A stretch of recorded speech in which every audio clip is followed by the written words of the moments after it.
এ ভাই ভাই এই উড়েন ডিউটি যাবেন না? আর বেশ সময় না ভাই, 3-3.5 ঘন্টা আছে। আরে ভাই মার্কেটে যাবো, মার্কেট করতে হবে না? কালকে ঈদ, কালকের দিন পরে উড়েন। কিসের মার্কেট? কিসের মার্কেটে যাবেন না? কালকের দিন পরে ঈদ, মানে ছুটি আছে। আজকে ডিউটি করলে কালকে ছুটি আছে, ছুটি করে পরে মার্কেটে যাইতে হবে না? ভাই? তুমি কি বাংলাদেশে আছো? বাংলাদেশে থাকবো, আমি মালয়েশিয়া আছি। এটা প্রবাস ভাই, এই জায়গায় মার্কেট করা লাগে না। বসো। কি আলাপ করে মার্কেট করা লাগবে? মার্কেট না করলে বছরে একটা ঈদ, মানে সারা সারা মাস রোজা রাখলাম, ঈদে নামাজ পড়তে হবে, নতুন কাপড় কিনে যাইতে হবে না নামাজও? আরে ভাই, এটা হচ্ছে কি ভাই রে ভাই? আরে আপনি উড়েন উড়েন, আর বেশি সময় নাই ভাই। মোবাইল রে ভাই, ডিউটি আছে।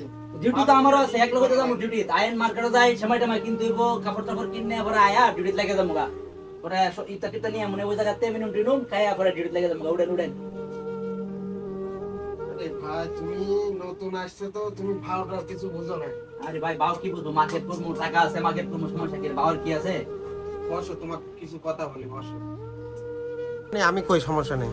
ভাই তুমি, ভাই তুমি যে এই যে মার্কেট করতে যাচ্ছ, তো তুমি মার্কেট করে কি করবা বলো? তুমি কেন মার্কেট করবে এই প্রবাসী? আম্মা বাড়িতে তো সবাই টাকা পয়সা দিলাম, সবাই মার্কেট টার্গেট করছে, সবাই কেনাকাটা করছে। মানে আম্মা ফোন দিয়ে বারে বারে বলতেছে যে মার্কেট কর, মার্কেট না করলে জিনিসটা খারাপ দেওয়া যায় না। পয়সা আবার ঈদের দিন মার্কেট করে নামাজ টামাজ করে বাড়িতে ছবি দেওয়ার লাগে, সবাই আনন্দ ফুর্তি করবো। যে তুই আনন্দ ফুর্তি থেকে দূরে থাকবে কেন? যে তুই মানে দেশ আসস, দূরে আসস, তাদের সমস্যা কি? যে আনন্দ ফুর্তি সবাই একসাথে হইব, মানে ভিডিও ফোনের মধ্যে, মানে নতুন কাপড় পিনতে তাহার লাগে কইছে আর কি। সবাই একসাথে গ্রুপ ফোন কথা হইব, সবাই মানে নতুন জামা পরে থাকবো। তখন আমি পুরান জামা পরে কিভাবে মানে তাদের সাথে কথা বলবো ঈদের দিন? তার লাগে ভাই মার্কেটটা তো করতে পারি ইম্পর্টেন্ট। ভাই চলেন ভাই মার্কেটে যাই। ভাই তুমি ফ্যামিলি থেকে তোমাকে বলতেছে যে পোশাক কেনার জন্য, আমি বুঝতে পারছি ফ্যামিলির ইচ্ছা হয় যে তুমি দূরের থেকে কেন এসব আনন্দ থেকে বঞ্চিত থাকবে, তাই তোমাকে কিনতে বলছে। কিন্তু তুমি মার্কেট করে কি করবা? তোমার যে ঈদের দিনেও ডিউটি আছে, সেটা কি তুমি জানো? কি বলেন ভাই, ঈদের দিনও ডিউটি আছে? হ্যাঁ, ঈদের দিনও ডিউটি আছে। বসের সাথে আমার কথা হলো, ঈদের দিনও ডিউটি আছে। না মা, এটা কোনো কথা? আমি ঈদের দিন মানুষের ডিউটি করে? আমরা মুসলিম কান্ট্রির মধ্যে আইছি না, এটা কি ধরনের আলাপ ভাই? আপনি বড় সাথে ভালো করে কথা বলেন ভাই, ঈদের দিন ডিউটি তুমি করা যায়? বসো, তুমি বসো, কথা শোনো আগে। না ভাই, কথা আপনি কি কথা বলতেছেন, এগুলা কি শোনার মতো কথা? তুমি বসো। এই দেশে আমরা অনেক প্রতিবাদ করছি, অনেক ইয়ে করছি ভাই। এ দেশে ওই রকম চলবে না। এটা প্রবাস, এটা বাংলাদেশ না। তুমি প্রবাসে আসছো, তোমাকে যেটা বলবে সেটাই তোমার শুনতে হবে, বুঝো নাই? না ভাই, আপনি এমন একটা কথা বলছেন ভাই, মনটা নষ্ট করে লাইছেন ভাই। ঈদের দিন মানে দেশে কথা বলবো, ফ্যামিলির সাথে আড্ডা দিব, এমনি ফ্যামিলিতে অনেক দূর প্রবাসের দাহি। যাই হোক, এটা নিয়ে তুমি কোনো কিছু কইতে পারবা না। এখন মন খারাপ হলেও কিছু করার নেই। এই এমনি ডিউটি অবস্থার মধ্যে ফোন ইউজ করা যায় না। তা আবার আপনার বছরে একটা ঈদ, ফ্যামিলির সাথে কথা বলতে পারবো না, এত দূর প্রবাসের থেকেও তাদের সাথে মানে কথা বলতে পারবো না। এটাই তো কষ্ট রে ভাই, এইটাই তো প্রবাস। এই কষ্টের জন্যই না ভাই, প্রবাস। এটা- তুমি আমার দিকে তাকাও, শোনো। কথা হচ্ছে যে এই যে এরকম তো কষ্ট আছে, তারপরেও তুমি মনে করো এই যে আমরা 3 বছর থেকে আছি, 3 বছর ধরে আছি এখানে, কোনোদিন ঈদের মধ্যে ছুটি পাই না।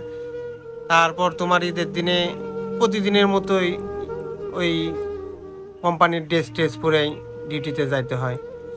হ্যাঁ, এই যে দেখো যেগুলো পরে আছি, এগুলা পোশাকই মনে করো যে 3 বছর ধরে পরে থাকি, কোনো কম বেশি নাই। ভাই পোশাক তো আমারও আছে, কিন্তু এরপরে ঈদ মানে একটা আনন্দ, ঈদ মানে একটা মানে আমরা অন্য কিছু, ঠিক আছে? তে পোশাক তো আমারও আছে, আমি তো আইসি বেশি দিন হয় নাই, আমরা তো সব পোশাক এখনো ইউজ করি নাই। বুঝতে তারপরে পারছি। তো মানে একটা নতুন কেনাকাটা, একটা উদযাপন, সারা মাস কাজ করতেছি, ঈদের একদিন ছুটি পাবো, আনন্দ করবো, এটা অন্যরকম একটা ফিলিংস না ভাই? ফিলিংসটা কি মানে মাটি হয়ে যাবো না আমাকে? মাটি হবো বুঝতে পারছি, কিন্তু কিছু করার নেই, এটা প্রবাস। এটাই তো বলতেছি তোমাকে, এই জন্য বললাম যে মার্কেট করে লাভ নেই। তোমার ইউনিফর্ম গুলা যেগুলো আছে ওগুলো ধুয়ে দাও, ওগুলো পরেই ঈদের দিনে কাটিয়ে দিও, কিছু করার নেই। এখন তুমি যেভাবেই হোক কষ্ট করে, যতদিনই হোক, সফল হতে যতদিন লাগে প্রবাস করে, তারপর দেশে যে এসব আনন্দ ফুর্তি করো। এখানে ওগুলা করে লাভ নেই ভাই। তার মানে কি এটাই ভাই স্বপ্নের প্রবাস? এটাই প্রবাস।